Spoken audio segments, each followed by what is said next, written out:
Thank you. Can you hear me? Is this okay? Great. It's an honor to be here. I suspect most of you know my distinguished panelists, so I've been asked to just give very brief introductions, so I won't go on too long.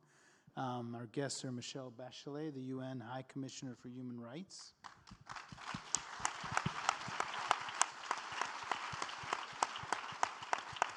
Earthren Cousin, visiting scholar, the Chicago Council on Global Affairs, and the Center on Food Security and the Environment at Stanford.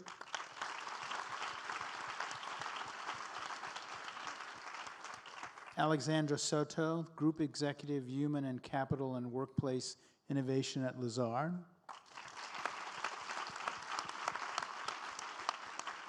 And Cloud McDowell, who joins us from Extinction Rebellion.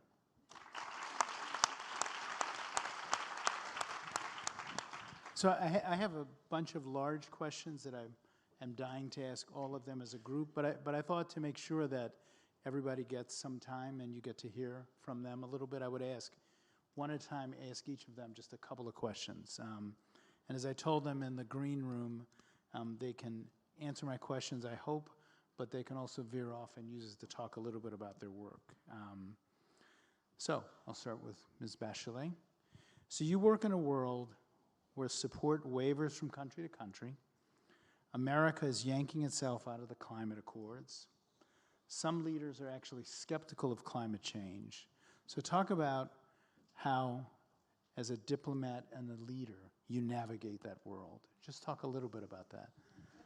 Well, I'm not a diplomat, you know, that's not my background. I meant that with a small d. Yeah. Well, I was president of my country twice before becoming the UN High Commissioner of Human Rights. And of course, you know, I know the world of politics, but you have asked me what does it mean for us that the US has withdrawn from the Human Rights Council and also from the Paris Agreement. Well, I mean, first of all, I would say, of course, it has an impact when a big country like sends that kind of messages, the message that multilateralism is not important, and it's a message that I think makes, on one hand, the U.S. lose the leader role that it has in the world to play, to send positive message, and to understand that we're dealing with complexities and with global challenges. And no country by itself is going to solve these global challenges. We're dealing with climate change, with migration. We're dealing with, political conflict, with insecurity, with I mean, FAO for the first time, and Etherin, she knows very well, for the first time in a decade, for 3 years, hunger is increasing in the world. Inequalities are increasing in the world.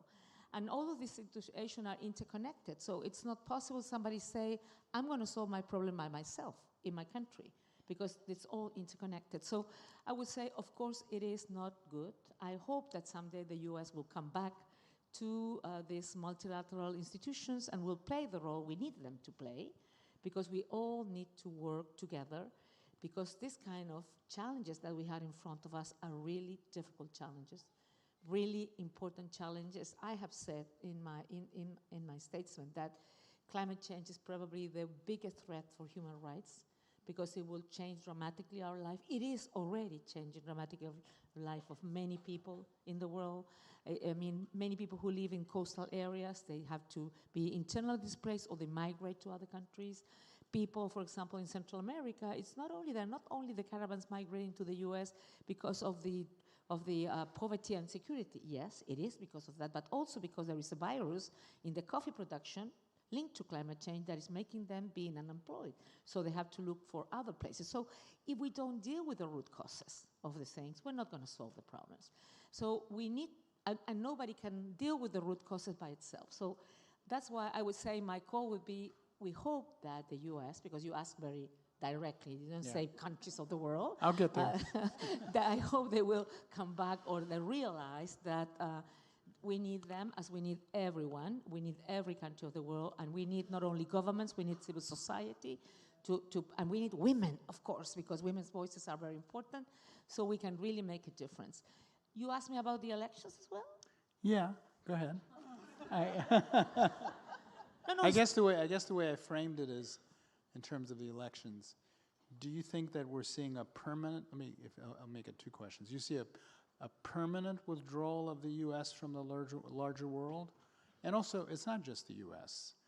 A lot of countries in the West, a lot of countries in Europe, are starting to see themselves as sort of just fixated on themselves, and there's a larger pulling back from the world stage. Would you talk a little bit about that?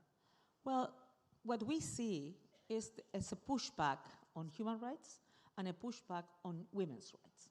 I just came back from Nairobi, and in Nairobi there was a pushback on a discussion that you feel that in this century we're still discussing if women can make choices on their lives, on their bodies, but there's a lot of countries who are discussing that, and they're trying to veto, to advance forward. So we were in Nairobi to ensure that how we give access to women in the world and to girls of the world to sexual and reproductive health and services. How we ensure zero violence for women, including not only domestic violence, sexual violence and conflict, but all gender-based violence, but also FGM, feminine genital mutilation, and child marriage.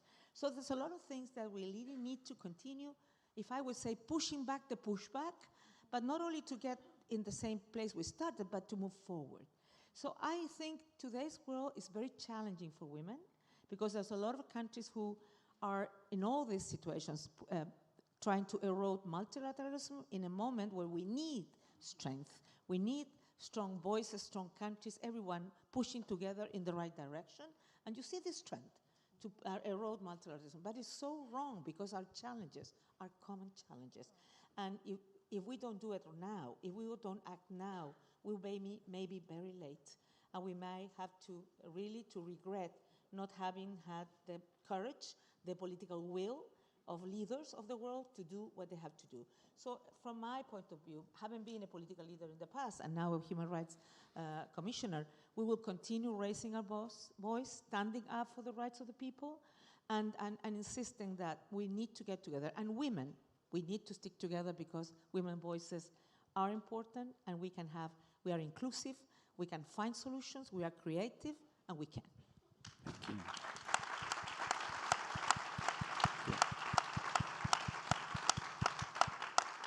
So, Ms. Cousin, you're from a city, Chicago, where I used to live, that has some of the sharpest divisions between rich and poor in the United States. Can we advance on any of the issues we're talking about until we address the large issue of income inequality? And that'll be the easy one. And then I'll throw in one little caveat, one little coda, not a caveat. Elizabeth Warren says there shouldn't be billionaires. Should there be billionaires? Well, you gave me permission, you gave all of us permission to ignore your question and answer another question. Except the billionaires. No, go ahead. No, go ahead. but let me, if I may, pick up on a point that my good friend Michelle Bachelet could not raise, because she carries a UN title. I've been freed. I don't carry anybody's title.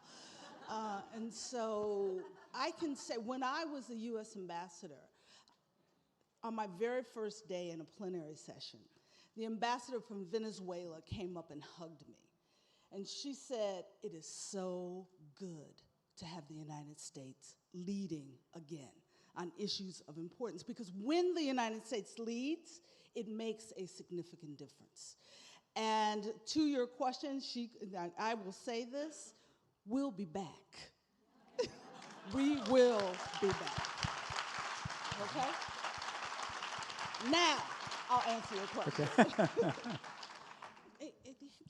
When we talk about income inequality, one of the things that we in the United States often ignore is the historical dimension of income inequality in our own country. We will talk about the challenges in developing countries, but not in our own country. In 1963, when Malcolm and Martin were fighting for economic opportunity and voting rights for African Americans, the average African American household, black household, the relationship between the income of a white household was 7 times greater than that of an African American household. In 2018, we're in 19 now, 2018, it was 6.6 times greater. And so we have marched, we have demanded, we have cajoled, and there are people who look like me who are sitting in the audience today in Paris, riding business class. But the reality is that there is significant income inequality, not just in my city, where if you live, and you'll know this because you lived in Chicago, in Woodlawn, your average life expectancy is 63 years of age. In the North Lake Shore, the North Lake Front, it's 83. And that's less than a 5-mile difference in geography. But in lifestyle, in opportunity, in access to health care, in the challenges of violence, it is a lifetime. It is a life differentiating chasm. And so to suggest that we can overcome the challenges of gender inequality, employment, justice, hunger, without addressing the challenges of income inequities and inequality is a misnomer. It just won't happen. But they're all part of the same problem. It's about social justice.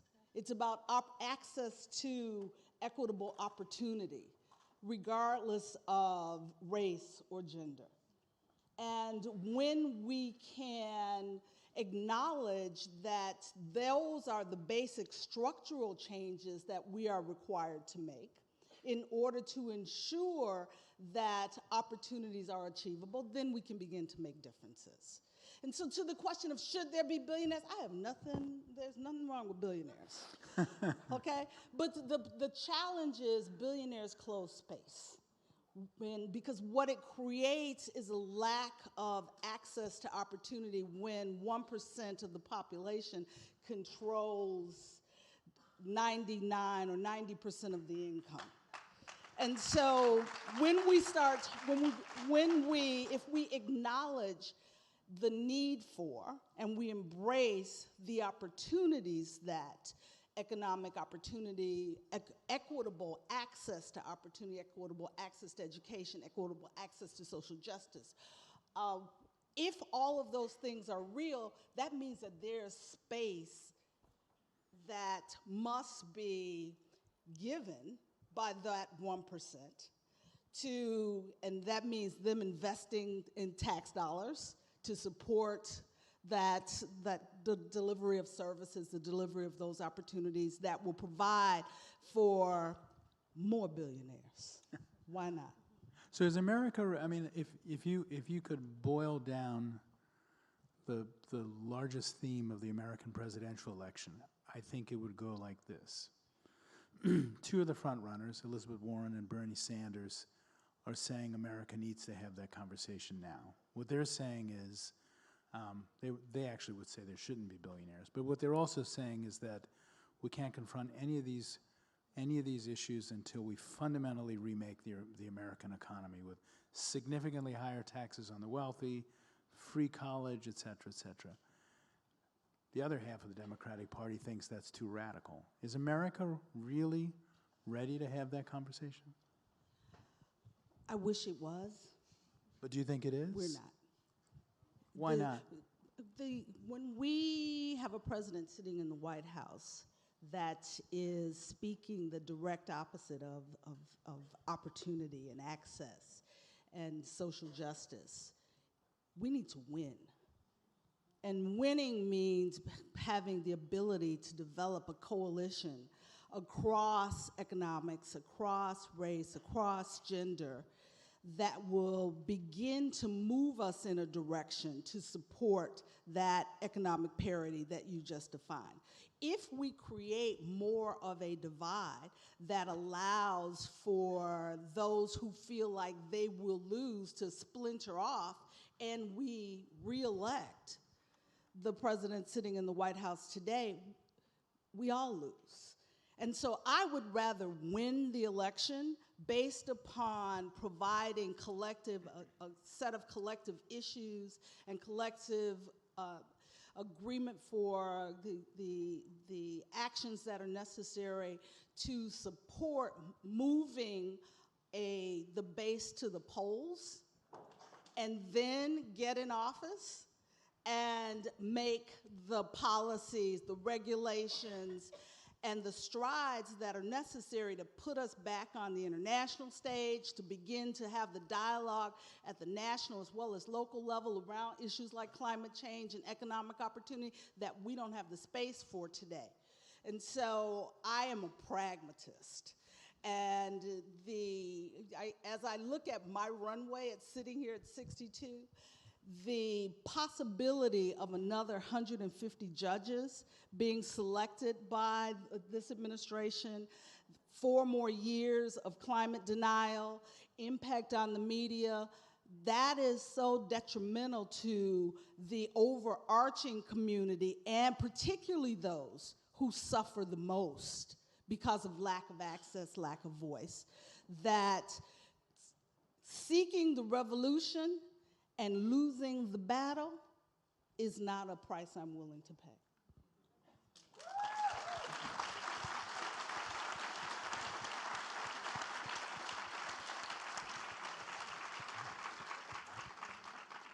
So Ms. Soto. Easy to come after that, of I course. know. A tough act to follow. Thank you. So 4 years ago, we were led to believe that business would really embrace environmental consciousness. That's right. 4 years later, where are we? Should business be playing a larger role than it has so far? And should people be disappointed in the role business has played? Yeah, thank you.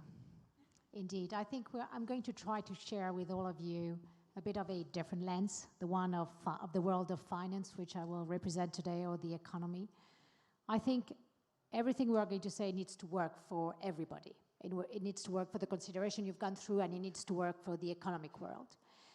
I actually have no doubt in that climate change will have a systemic risk on the global economy. It already is in certain countries. We see it already, like, dramatically. But I have to say that I am today quite optimistic. And I'm optimistic for different reasons. One, for economic reason, because if you calculate efficiently that the cost of action is actually so much lower than the cost of actually the climate change going forward in the next 5, 10, or 20 years, you can only be optimistic that people will start understanding that.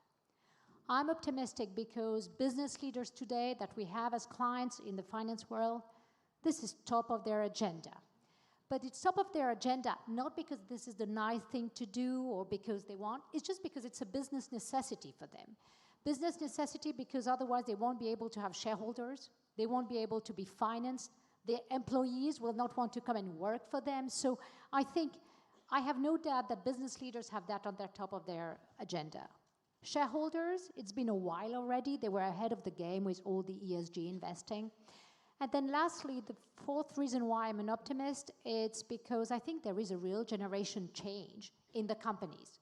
And today, millennials or Gen Z, who are much more concerned about those issues that, in all honesty, we have been, are getting into position of power and hence are actually making things, and thank you, you will listen to Cloud afterwards, are actually making changes that we as an older generation were not aware of or were not ready to do. However, I mean, this is not La La Land out there. There are many hurdles. First hurdle, there are very fragmented answers to all of those issues. Everyone is doing their little things with their little lens without just trying to step back and trying to have a much more global answer. Number two, the amount of money which is required is trillions of dollars. I mean, we're not just talking about hundreds of millions that anyone can actually do. And the only way we can attract that kind of money is if the investments are profitable. I mean, we need to live in a world where those investments, and today, unfortunately, the perception is that any investment in sustainability, in ESG compliance and so on, is less profitable than the others. This is not true. More recent evidence and analysis, because we've got more data now, shows exactly the reverse. And this is more financial analysis based, because the cost of capital of those companies is lower because the volatility is lower. So this is very basic. So that's why I'm actually an optimist in the way that things will change, because people will understand there is an economic rationale for behaving in a more rational way. So I was asked for a call of action. Alexandra, don't talk about just all those nice things. The so what of all this we've been talking to. So if I may, I've got two small recommendations for all of us. I don't think there is a one-pronged and a one single-handed solution to all that. Number one, I think very simplistic. I think we need to simplify all the jargon and words that are being used about ESG so that everybody uses the same way of handling it. Number two, I think we need a much more forceful, in all the business and economy, analysis of the risks of the valuation on the assets and liabilities of any company, any bank, of the risk of climate change. As everybody knows, companies are actually just the value going forward. It's not just the value of this year, it's the value for the next 20 or 30 years. And if we actually assess very carefully what is going to be the impact of climate change on every single company, the current valuations will be very different than the ones we currently have. So I think government should actually force companies to be much more forceful in their analysis, and that will have a major impact. I think we're on the verge potentially of a big disruption in valuation on the stock market if that really happens. And then third recommendation, if I may, I think a much bigger partnership in public-private. I do believe in technology dramatically. I mean, I think this will be the key to success, to actually go faster, and hopefully if we do that, we will win through technology. So, cut the story short, I'm optimistic because of the cost of action is definitely lower than the cost of impact of the climate change, but the speed is the issue. I think direction of travel today, nobody will, well, yes, sorry, apologies. I've just heard, and that's true. Some people do say, but most people wouldn't in this place, but the problem is the speed. And actually, through full disclosure of risk assessment, I do believe things will change. So I'm going to come one. Okay. When I ask questions of the larger group, I'll come back to speed, because I think we would have an interesting discussion about speed. But let me turn to Ms. McDowell for the questions that I would ask her. So your group has pushed the media and everybody to be more radical on the subject of climate change, and it's had some effect. But here's a question that every generation of activists has to get asked, whether it's I grew up in the South in the 1960s. It's the same question. What obligation do you have to win over the people who are obstinate? And I'm not even necessarily talking about the people who say there is no climate change, it's just those fires, they've always been there. I'm talking about the people who don't want to change as fast as activists want, because they're not willing to make the economic sacrifices, they're not willing to give up the coal industry. Is there an obligation to win that group over, or do you have to say, as an activist leader, I can't, and I have to move in a different direction? Talk about that a little bit. Hello. So first of all, I think some groups are unwinnable. But in terms of being ready or not, I have to say that I'm not ready. I'm not ready to be a 21-year-old in a world where the 6th mass extinction is taking place. But I have to be ready, because that is the reality of my world. That is the future that I will face. In terms of reaching those that don't necessarily believe it, outreach is a huge part of Extinction Rebellion. Teaching the truth and telling the truth is a huge part of Extinction Rebellion, and a way to force those who are reluctant to act because it may affect the economy, it may affect their own bank account, is by pushing people and, well, people pushing governmental action through disobedience, through education. Sorry, I'm quite nervous. I've never been on a panel like this before in my life.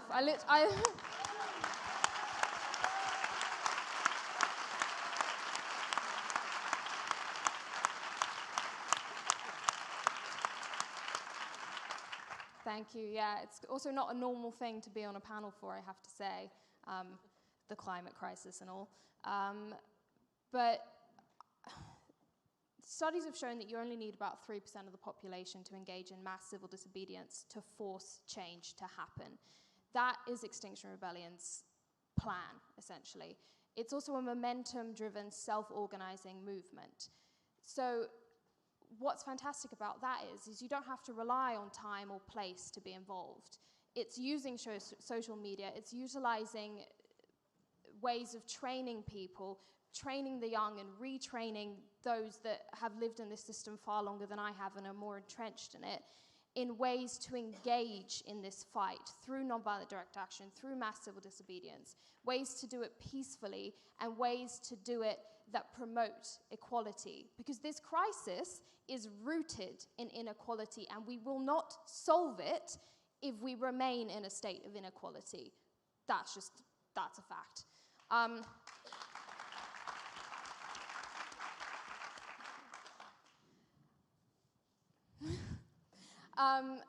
Also, I have to say that if you're an activist and you know there's people out there that can't fight this fight or are unwilling to fight this fight, you still have to fight it on their behalf because it will ultimately affect them as well. No one will escape this crisis. You're fighting it for those that are in denial. I'm also fighting it for the people that would rather we didn't do what we set out to achieve and we don't achieve our 3 demands. I'm fighting it for them as well because I don't want them to suffer either. So I will say that you have to, if you cannot bring people on board, fight on their behalf for a livable planet. This can obviously be tiresome because you're not only fighting for yourself, you're fighting for everyone. But we're never going to get everyone thinking the exact same way, but we have to provide them with equal opportunity for education and equal opportunity for engagement in the fight. If this is your first time on stage, you're doing great, by the way. So,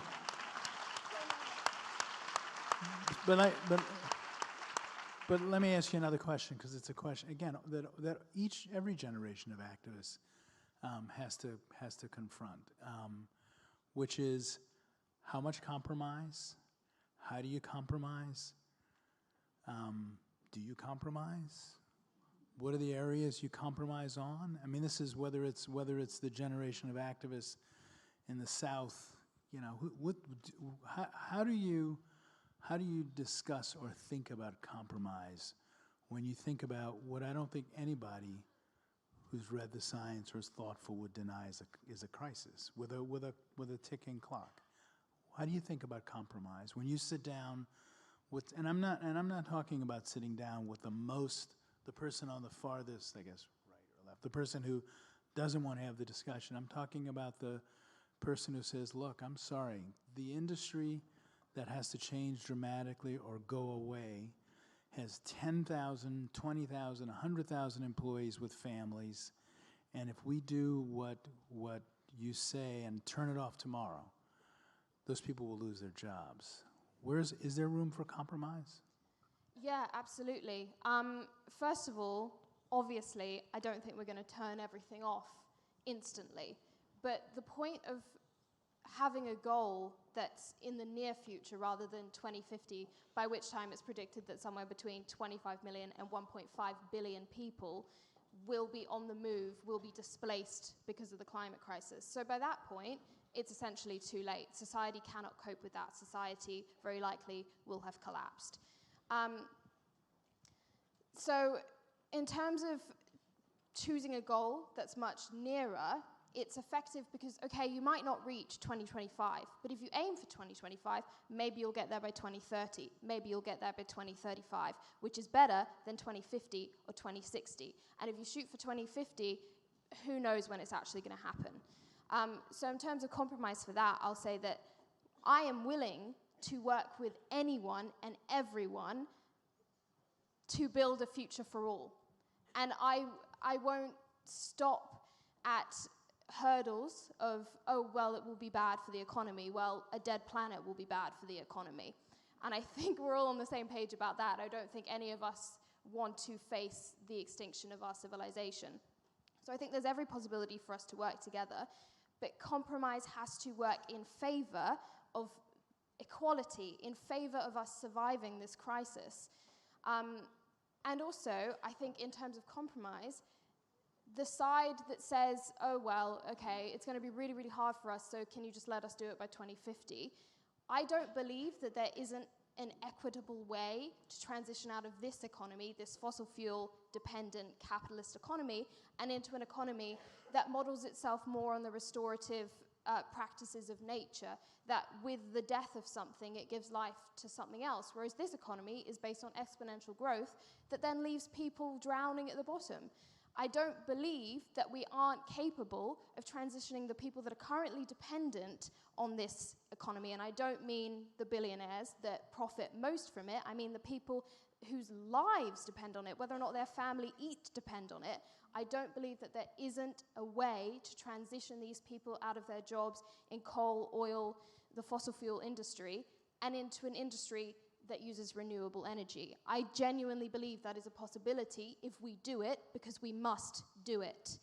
Also, one last point, is the compromise that side, and we need to make in terms of stepping back and letting indigenous people's voices and people who will be most affected by this crisis, let their voices be heard. Because where are their voices?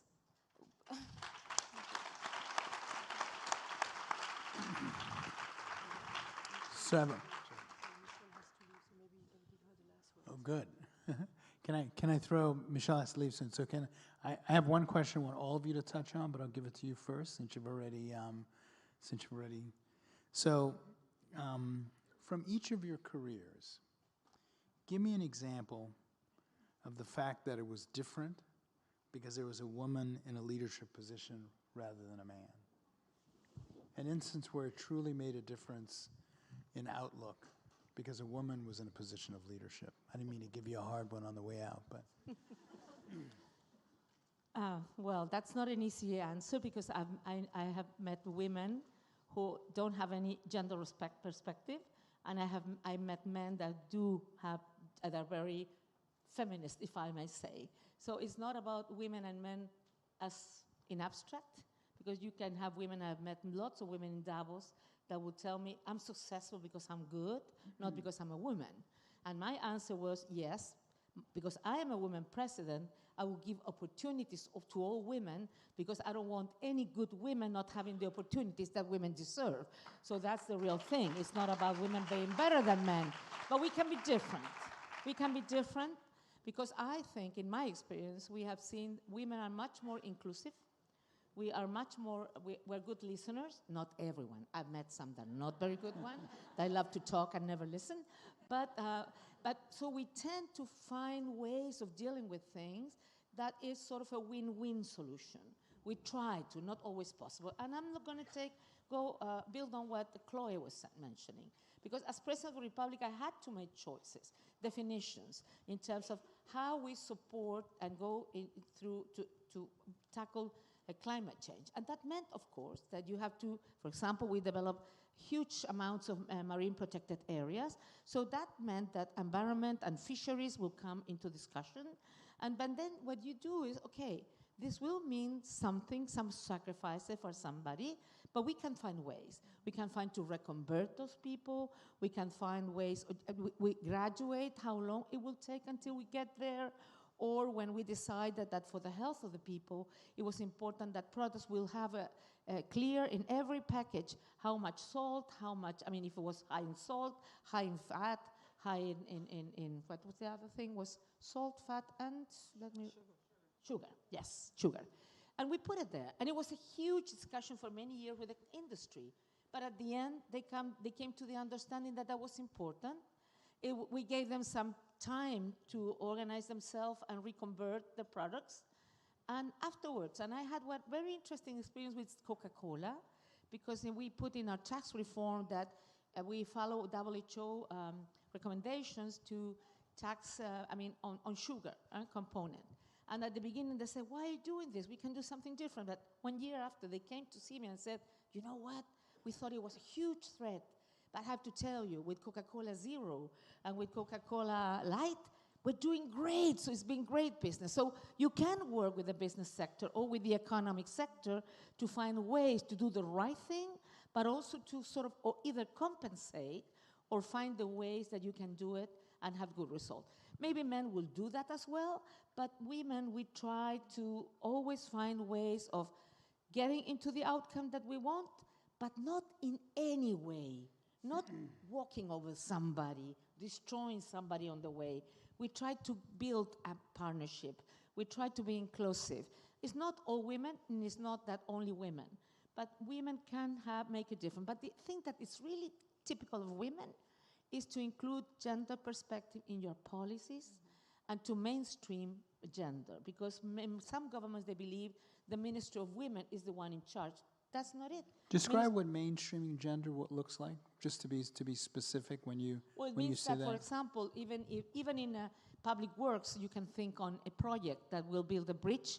Where you're going to build the bridge, how you're going to do it. If you are going to think, if you're in a place where you have rural communities, mainly women, how that highway or whatever will support them to bring the products to the market, for example. What I mean is, in every area that you develop, you have to think if what you're going to do, your policies impact differently, and usually they impact differently men and women. Another example, we had the crisis at the end of 2007, 9, 10, and we had a fantastic package of measures, fantastic. It was done by all men from the Ministry of Treasury and Finance. They had not a single measure for women. So when I saw this and I said, what are we going to do with women? So women are always thinking, you know what, a government proposed to someone, it sounds very good, but if you don't include the gender perspective, women are going to be left behind. And that is something that women can do, not all women do, but can do, to think and how we include the gender perspective, how we believe in how we identify all the ones who are left behind, how we have data that is disaggregated by gender, by age, by indigenous, by ethnic, but whatever minority we have in our countries, because that will make a difference. If we really want to leave no one behind, first of all, as a group of experts of Afro descent will tell me, if they don't count us, we don't count. So our statistics systems usually don't have the adequate data to tackle inequalities. And the last word, inequalities is something we need to be really concerned about, and we need to do things about. Probably the majority of you have seen in the last week's protests in many countries, including mine, where you never thought you would see something like that. And what is in the heart of all this, in the heart of migration, in the heart of climate change, as Chloe was saying, in the heart of conflict, is inequalities.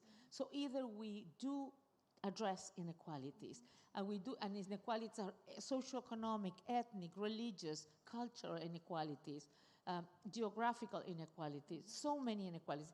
If we don't address it, we're not going to live in a better world. And we are going to have this terrible intersection of climate change, migration, conflict, that really will make our life much more dangerous. So my call of action, because I have to leave, I'm sorry, I have to leave. I hate when people leave before the panels, is that let's stand up. Let's stand up for human rights. And when talking human rights, I'm talking about everyone with all our diversity. Let's stand up for women's rights, and let's build together strong partnership, even the ones you have never thought about. Even with the financing group, why not? We need to. No, it's because we were laughing at. She said, I'm going to be the bad guy in the interview. I said, no, we need financing sector with businesses. We're working strongly on business and human rights. So that's my call of action, and please continue. Thank you. Stronger. Thank you.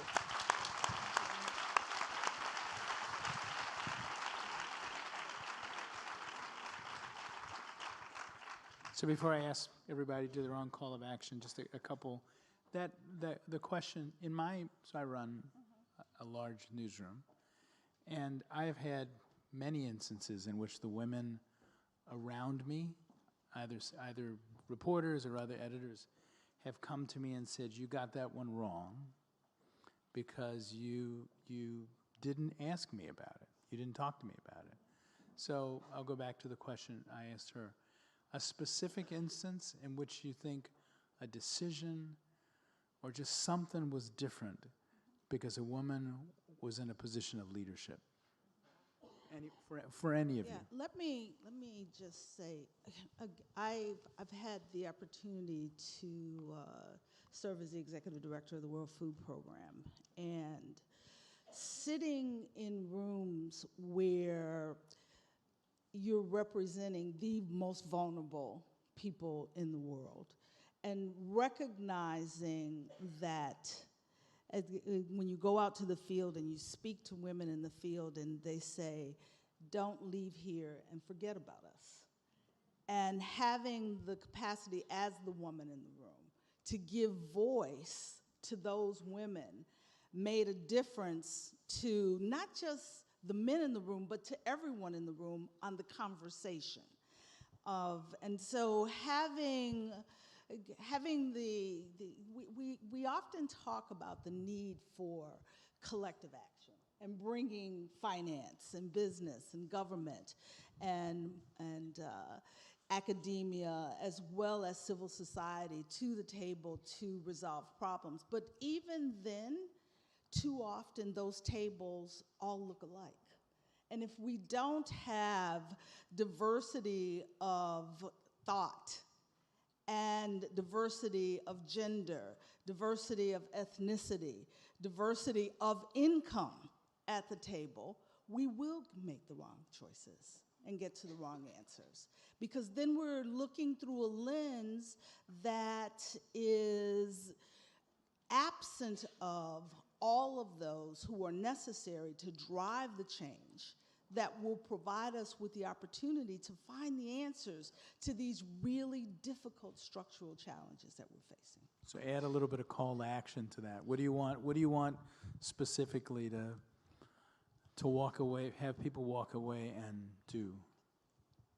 What I'd say the call of action is talk to somebody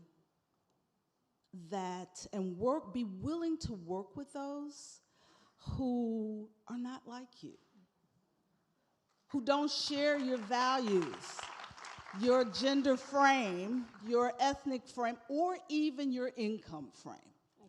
Because too often we get comfortable and we fight, but we fight in the space where we are comfortable. And it is only when we become uncomfortable because everybody doesn't agree with us. And that is the challenge. And that's why what makes democracy hard is that it's messy. And so it's messy when you bring the different voices and differences to the table. But that is the only way that we're going to make change. And so I challenge the women in this room, and I must give the organizers credit. I've been here for a number of years, and the color gets better and better every year. And so having the capacity to gather and then not just have everyone in the room, but hear the difference and be willing to compromise on the outcomes to achieve the change.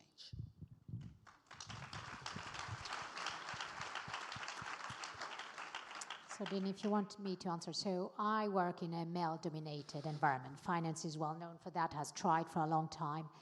I'm a very, very strong believer of what they call cognitive diversity, i.e., and I don't think it's about gender or race, or it's about everything. It's not about social background. It's indeed having different points of view to get to the best outcome. And I think when you're under pressure in the finance world or anything else, you lean towards something which is easy, be it that people that think like you, so that you don't have to end your sentence. They already understand that. It's just the easy way, and that doesn't get you to the best outcome. So for sure, I think wherever the call for action from this one is easy, women only businesses is not good either. It's about the cognitive diversity of all the things and making sure that whenever you've got a difficult issue to solve, you've got people from different background. And if you allow me, then I'd like to add one small point. There is one thing that I've noticed about women is that we do care. And I think on all the issues we've discussed today, my call of action is make sure we don't make it ours. If all of a sudden all those climate issues we've discussed, all the migration, human rights, all of that, we pretend they are ours, I think it's going to be too easy for the other 50% to say, okay, well, they're going to deal with it and we can get on doing what we're doing. So my call of action is, please don't take for yourself diversity, climate change, migration, all the other issues that the society and the economy is currently facing, because it needs to be everybody's. Unfortunately, you can hear in my voice, this is something that unfortunately we fall down the trap too often because we do care, and I think this is a very big mistake, so if you allow me.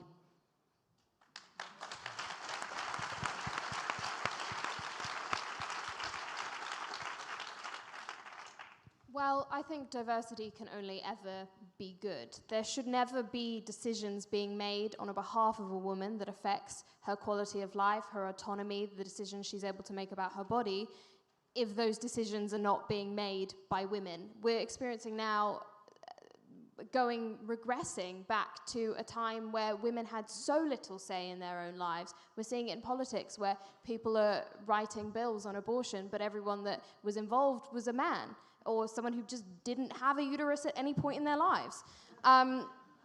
So I think in terms of instances where having a woman in the room has been had a positive effect, is any decision that should be made on behalf of the diverse range of people that inhabit our planet has to be made by a diverse range of people. Otherwise, it will not accurately represent the needs of everyone. Even in terms of Extinction Rebellion, like you have to be conscious of patterns that we fall into. So in meetings that were for planning of actions, you'd be sitting there and you'd suddenly realize there was a huge disparity in the amount of men in the room to the amount of women in the room.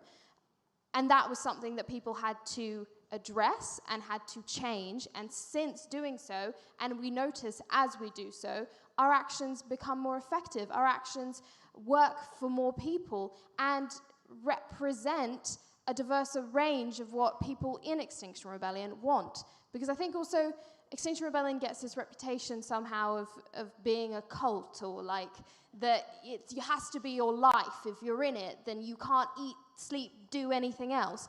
Extinction Rebellion is not my life. It is my way of fighting for my life. And people have to take up a way of fighting for their lives. My call to action is to say that this is your planet to save, not that of the greedy few to destroy or exploit. In my opinion, the way to do this is through disobedience. We wouldn't have a women's forum if it weren't for disobedience. We wouldn't even have the vote. We have to put pressure on governments, corporations, and those that are the shareholders for those corporations, because we know those corporations really can't budge unless they are being allowed to budge. We have to put pressure on them to act. Too much is at stake. We risk losing everything. And are we not worth saving? That's my question to you. Are we not worth saving? Is everything that's beautiful about being human not worth saving?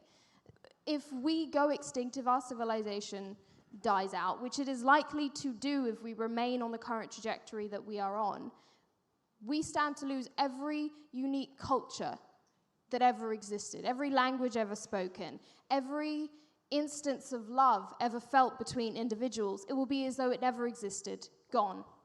And I implore you to allow yourself to feel the impact of that and allow that to motivate you into action. I call on you to disobey the status quo which upholds the inequalities that this crisis is built on. So can I ask, since we have, I'm gonna use my the 35 seconds here to ask the two of you. So the activist view is, you're saying, I want to pick a president in the U.S. I want a candidate who can actually win. I'm not willing to go to the person who's going to blow up the system yet. And you, of course, would have to say, I think business has to be brought along. So what would you say in your boardroom to the activist who says, that's all going to take too long? The two of you, I guess, would respond to, that's all going to take too long. I don't think it's going to take too long, as I mentioned, because I think because of the money you need to make that transition, it needs to make sense for business. Otherwise, there is no need that's going to work. So I think we need to find the way to make it profitable for the business so that the billions and trillions you need to invest can work. Your turn. That's all going to take too long. What are you going to say? It's all going to take too long. They wouldn't have me sitting there if they didn't want to make change. They wouldn't have asked me the question. And to the activist who says it's going to take too long, I'd say time is you're right. It is not on our side. And I need you out there making the noise and demanding the civil disobedience so that every step we take, there's another one that follows. And that is the only way that we make change, is we make change step by step, one foot in front of the other. And so I say to the activists, keep on keeping on, because you give voice to those who sit in boardrooms the opportunity to say, we need to make change. So my timeout light is flashing, so I would like to thank all of you for a very good discussion, and thank you so much. Thank you.